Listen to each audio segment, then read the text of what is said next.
outcome of the school management committee.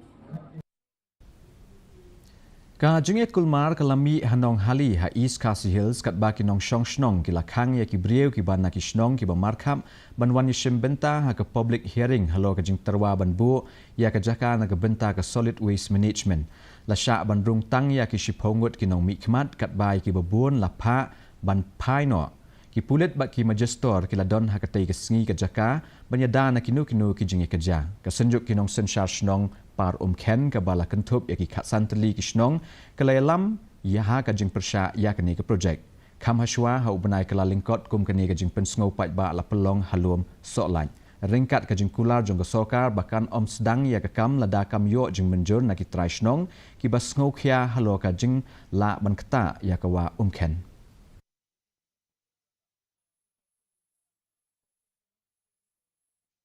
ngiwan hang ne omdai bangi persya ekanong hali ka badon jaka ngi kren na basai haba kidon ke jaka bandi haba kidon ke jaka ban ai sya ka sarkar la kilong ki dil na ki ai ro nginom tu klar e kata hare ka ai ka bangi don ka bangi kwa bandon hang la lang ne kalong namar bangi sngokhia tange ka wa omkhen baka wa omkhen ka bangi ki paj ba nong shnong jong ka senjuk ngi penon kam ko mangi la ong mit bat sngi bun kinong shnong men mit ro ki sa cha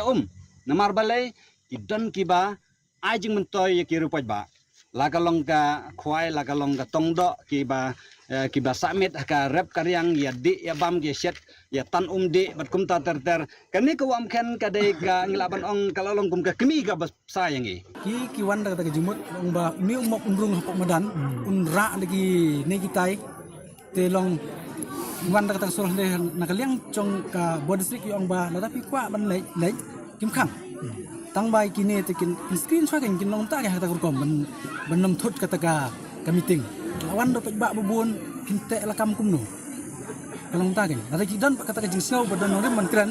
le yu da tang ruwet la ai ban krangi men hang ni do persya ki kran sangut nrimut ngiru kran sangut nrimut nde ba kran tamu teki la ta ki dan arpu ngut